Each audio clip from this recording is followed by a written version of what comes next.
दिया सर गया? पहाड़ी लीडर से मैंने बड़ा अप्रोच किया, किसी का कोई रिस्पांस नहीं है, एक रविंद्र राणा साहब को छोड़ के। रविंद्र राणा साहब का लेटर अभी भी मेरे पास पड़ा हुआ, उन्होंने हमें एंटरटेन किया। उनको पता ही है कि हमारे कहाँ से आते हैं, हम रजौरी में बॉर्डर से आते हैं, हम उनको पता है सारा।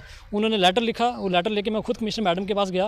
कमिश्नर मैडम से मैंने रिक्वेस्ट की कि आप ये जो हुआ इसको आप वापस लें और इसको ऑर्डर करें कि एडमिशन पीजी की होनी चाहिए। और हम बड़ी मुश्किल से कहीं बहुत एफर्ट करके हम जो है बाहर रह रहे हैं, लेकिन हम बेसिकली आते हैं जो बीपीएल कैटेगरी से हम बिलोंग करते हैं और वहाँ पे मंथली 10 to 15,000 हम एफर्ट नहीं कर सकते। और एसटी तो हमें मिल रही है, ठीक है, हम इसको वेलकम करते हैं, अप्रिशिएट करते हैं।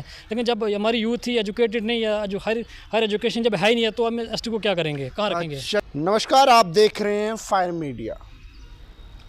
पहाड़ियों की बात करूं तो कहीं ना कहीं हर बार ये देखा जाता है कि पहाड़ी स्पीकिंग जो लोग हैं वो डिस्ट्रिक्ट राजौरी, रामबन, किश्तवाड़, भदरवा इन पहाड़ी क्षेत्रों में रहते हैं। और मेरे फ्रेम में जिन बच्चों को आप देख रहे हैं ये पहाड़ी स्पीकिंग के ही बच्चे हैं और जिन्हें सरकार के द्वारा तो ये कहा जाता है कि जनाब आपके लिए कोटा रखा गया है, आपको सरकारी हॉस्टल्स मिलेंगे, आपको सरकार की हर सुविधा मिलेगी। लेकिन आज ये परेशान है और फायर मीडिया के पास पहुँचे कि आखिरकार हमारी आवाज़ को भी सरकार तक पहुँचाया जाए। क्या इशू है, ज़रूर आप तक पहुँचाने की कोशिश करेंगे। हमारे साथ कई स्टूडेंट्स यहाँ पर जुड़े हैं जो उसी हॉस्टल से हैं और इनसे भी ज़रूर बातचीत करने की कोशिश करेंगे। जी सर, क्या इशू है पूरा? सर इशू ये है कि हमारा पहाड़ी हॉस्टल 2009 में बनता है। इस हॉस्टल का जो बनाने का मकसद था वो एक ही था कि पीजी पहाड़ी हॉस्टल, जो मतलब पोस्ट ग्रेजुएट बच्चे हैं जिनको जम्मू यूनिवर्सिटी या सेंट्रल यूनिवर्सिटी में एडमिशन मिलेगी, उनके लिए ये हॉस्टल बनाया गया था। जो far flung areas Rajouri Poonch BPL family में से आते थे, उनके लिए बनाया गया था। 2009 से लेकर 22 तक हॉस्टल चलता है। 22 में अक्टूबर के मंथ में एक ऑर्डर मैडम की तरफ से आता है, commissioner secretary madam, social welfare department के अंडर आता है ये। उनकी ऑर्डर आता है उनकी तरफ से कि जो पीजी कोटा है, इस पीजी कोटा को ख़त्म किया जाए और जो जितनी भी एडमिशन है वो सिर्फ ग्रेजुएशन लेवल तक की जाएंगी। ये जो हॉस्टल है इसका मकसद जब पीजी के बनाने का था, तो इसमें ग्रेजुएशन तक अगर एडमिशन कराएंगे तो इसका इस हॉस्टल का फ़ायदा भी नहीं है, बेसलेस है इस हॉस्टल को जम्मू में रखने का। मैं आपको पूछना चाहूँगा, जिस इलाके से आप आते हैं क्या वहाँ पे ग्रेजुएशन तो वहाँ पे होती होगी, कॉलेजेस तो होते होंगे? सर बिल्कुल, वहाँ पे इवन पहाड़ी हॉस्टल भी हैं, रजौरी पुंछ में पहाड़ी हॉस्टल भी हैं छोटी क्लासों के लिए। वहाँ पे हॉस्टल्स भी हैं और अपना ग्रेजुएट कॉलेज भी हैं, हर ब्लॉक में कॉलेज है वहाँ पे रजौरी पुंछ में। यहाँ पे जम्मू का जो हॉस्टल था, ये पीजी का मकसद एक ही था कि जम्मू में जो गरीब बच्चे हैं उनको जम्मू यूनिवर्सिटी, सेंट्रल यूनिवर्सिटी में एडमिशन मिलती है, गवर्नमेंट की सीट मिलती है, तो उनको रेजिडेंसी प्रोवाइड किया गया था कि रजौरी में एक ही यूनिवर्सिटी है BGSB, वो प्राइवेट है, वहाँ पे 5-6 लाख रुपये आपको चाहिए 2 साल के लिए, वो गरीब का बच्चा कहाँ से ला के देगा? इसलिए हॉस्टल बनाया गया था। और कुछ लड़के जिन्होंने अच्छे डिपार्टमेंट में जम्मू यूनिवर्सिटी में एडमिशन मिली थी, उनको लैक ऑफ मनी की वजह से उनको वापस घर जाना पड़ा, एडमिशन छोड़ के जाना पड़ा।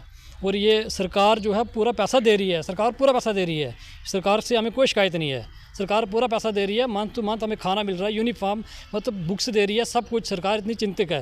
लेकिन जो आगे बैठे हैं ये इंप्लीमेंट नहीं कर रहे, अपनी मर्जी से कर रहे हैं, अपनी मर्जी से लेटर निकाल रहे हैं। मैं एक बात आपको पूछना चाहूँगा, हॉस्टल में वार्डन होते हैं, जिस तरह से कमिश्नर का ऑर्डर आया, आपने कमिश्नर से मिलने की कोशिश की, बात की, क्या कहा उन्होंने? सर कमिश्नर मैडम से मैं 3-4 बार खुद मिला हूँ। कमिश्नर मैडम का हॉस्टल में विज़िट था। हमारे हॉस्टल में जो वार्डन्स थे, जो एक अभी रिटायर चला गया है, ये जो हॉस्टल थे, ये जितने भी ये वार्डन्स थे, इन वार्डन्स का जो हमारे हॉस्टल में इनका आना जाना बहुत कम रहता था। ये हॉस्टल ऐसे था जैसे मतलब आप झुंपड़ी डाली हुई है, कोई कहाँ से आ रहा है कोई पता ही नहीं था कुछ। इस हॉस्टल में हमने जो मैडम का विज़िट था हॉस्टल में, हमने अपनी ग्रीवेंस रखी मैडम के आगे। हमें यकीन था कि हमारे यहाँ पे एक हाई अथॉरिटी के ऑफिशियल आ रहे हैं, हमें ये हमारे जो ग्रीवेंसेस को एड्रेस करेंगे। हमने वो लेटर लिखा, पूरा हमने अपनी डिटेल बताई। मैडम इन वार्डन्स को बुलाते हैं, अपने जो इंक्वायरी करते हैं इन पे, फिर उल्टा 15-20 दिन गुजरते हैं तो ये वार्डन कहते हैं कि आपने पीजी कोटा खुद ख़त्म कराया। तो हमें बड़ी दुख की बात है, हमें तो बड़ा बुरा लगा कि हमारे पीजी का कोटा हमारी वजह से ख़त्म हो रहा। हम तो अपनी ग्रीवेंस लेके गए थे, हमें तो कुछ पता नहीं क्या हुआ क्या नहीं हुआ। मैं आपको पूछना चाहूँगा, जिस तरह से अगर बात करूँ पहाड़ी स्पीकिंग पे कई नेता लोग सामने आते हैं, कई लीडर्स आपके वहाँ के भी जो पहाड़ी कहते हुए सामने आते हैं कि जहाँ पर आपने उनसे बात की, क्या कहा, उनके द्वारा क्या कहा गया, कोई आश्वासन उनके द्वारा आपको दिया गया? सर पहाड़ी लीडर से मैंने बड़ा अप्रोच किया, किसी का कोई रिस्पांस नहीं है, एक रविंद्र राणा साहब को छोड़ के। रविंद्र राणा साहब का लेटर अभी भी मेरे पास पड़ा हुआ, उन्होंने हमें एंटरटेन किया। उनको पता ही है कि हमारे कहाँ से आते हैं, हम रजौरी में बॉर्डर से आते हैं, हम उनको पता सारा।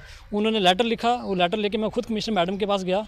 कमिश्नर मैडम से मैंने रिक्वेस्ट की कि आप ये जो हुआ इसको आप वापस लें और इसको ऑर्डर करें कि एडमिशन पीजी की होनी चाहिए। मतलब बीजेपी के रविंद्र रैना चीफ हेड ने लेटर लिखा, लेटर के बाद बात हुई लेकिन इम्प्लीमेंट नहीं हुआ। बिल्कुल बिल्कुल इम्प्लीमेंट अभी तक, मतलब न्यू नोटिफिकेशन कल निकल गया कि यूजी तक एडमिशन करनी है। रैना साहब से आप फिर मिले एक और बार? फिर अभी अब सोच रहे हैं अब इस बार दोबारा एक बार लास्ट पर मिल लेते हैं, पर क्या इसका रिस्पांस आता है। एक बार फिर मिलने की हम कोशिश कर रहे हैं, क्योंकि ये हॉस्टल अगर इसमें पीजी की एडमिशन ही ना होगी तो ये बेसलेस है।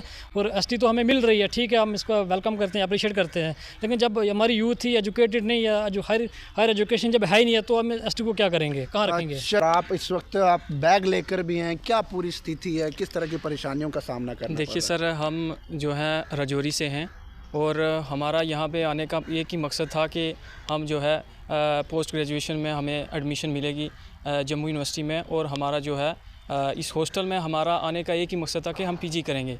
लेकिन अब जो हमारी ग्रेजुएशन जो हुई है उसके बाद हमें जो है पीजी में वहाँ पे एडमिशन नहीं मिली, ठीक है, और हम बड़ी मुश्किल से कहीं बहुत एफ़र्ट करके हम जो है बाहर रह रहे हैं। लेकिन हम बेसिकली आते हैं जो बीपीएल कैटेगरी से हम बिलोंग करते हैं, और वहाँ पे मंथली 10 to 15,000 हम एफ़र्ट नहीं कर सकते सर। तो हमारी सरकार से यही एक गुजारिश है कि हमारी इस अपील को जो है वो जल्द अज जल्द पूरा किया जाए। शुक्रिया सर। जनाब, जितने भी लोग वीडियो देख रहे हैं ये बीपीएल फैमिलीज़ के बच्चे हैं, जिन्हें वादे तो बड़े बड़े किए जाते हैं, लेकिन आज इन फैमिलियों के बच्चे परेशान हैं। एक हॉस्टल के लेकर इनकी मांग है, जिस हॉस्टल को पीजी के लिए बनाया गया था, लेकिन आज वो हॉस्टल यूजी में कन्वर्ट हो गया। वहीं एक और यहाँ पर हमारे भाई हैं जी, सिर्फ क्या कहेंगे जिस तरह से पूरी परेशानी का सामना करना? देखिए सर, परेशानी सिर्फ हमारे लिए नहीं है, सिर्फ स्टूडेंट्स के लिए नहीं है। अगर कहीं एजुकेशन का लॉस हो रहा है किसी स्टूडेंट का, तो वो पूरी कम्युनिटी का लॉस हो रहा है, वो पूरे नेशन का लॉस हो रहा है। हमारे साथ जितने भी लड़के आए थे, हमारे बैचमेट जिन्होंने ग्रेजुएशन की, वो यही सपना लेके आते हैं जी, जम्मू जाएंगे, पीजी करेंगे और अच्छी एक तो क्वालिटी एजुकेशन मिलेगी, अपॉर्चुनिटीज़ मिलेंगी, और दूसरी एम्प्लॉयमेंट का भी बंदा सोचता है।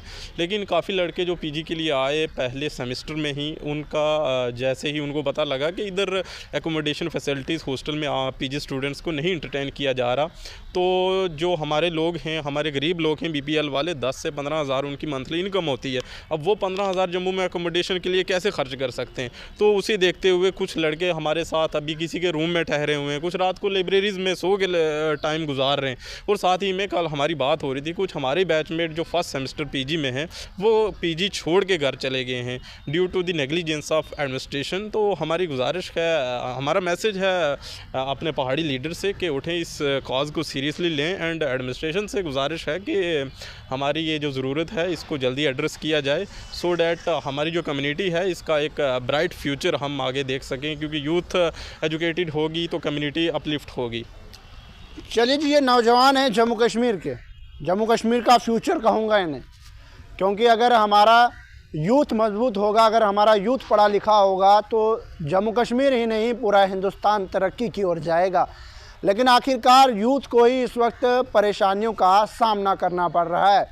ये उस इलाके, बैकवर्ड इलाके से आते हैं जहाँ पर सड़कें अभी तक नहीं पहुंची है, जहां पर अच्छी फैसिलिटीज़ अभी तक नहीं पहुंच पाई है, लेकिन कहीं ना कहीं एक उम्मीद इनमें ज़रूर थी कि जनाब, माँ बाप में एक उम्मीद थी कि हम अपने बच्चों को जम्मू भेजेंगे और कहीं ना कहीं हमारे बच्चे पोस्ट ग्रेजुएशन करने के बाद जो है सरकारी नौकरी होगी, सरकारी नौकरी के बाद अपने आशियानों को अच्छे से बनाएंगे और अपने बूढ़े माँ बाप का सहारा बनेंगे।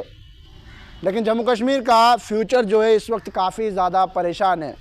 हमने तो इनसे ज़रूर बातचीत की, लेकिन जितने भी लोग इस वीडियो को देख रहे हैं, सबसे पहले कमेंट सेक्शन में अपनी राय ज़रूर रखेगा और इस वीडियो को ज़्यादा से ज़्यादा शेयर करेगा, और ये वीडियो उस हर दफ्तर के उस एम्प्लॉय तक पहुंचनी चाहिए जो इस वक्त चुप बैठा है कि आखिरकार इनकी आवाज़ को सुना नहीं जा रहा। इनके द्वारा ये भी कहा गया कि जनाब, हम भाजपा के चीफ रविंद्र रैना जी के पास पहुंचे। रविंद्र रैना जी ने एक बार लेटर भी दिया, लेकिन हमारे लेटर को कमिश्नर तक पहुंचाने के बाद उस लेटर को इम्प्लीमेंट नहीं किया। क्या पूरा मामला था आप तक ज़रूर साझा किया। तब तक के लिए नमस्कार, देखते रहे फायर मीडिया।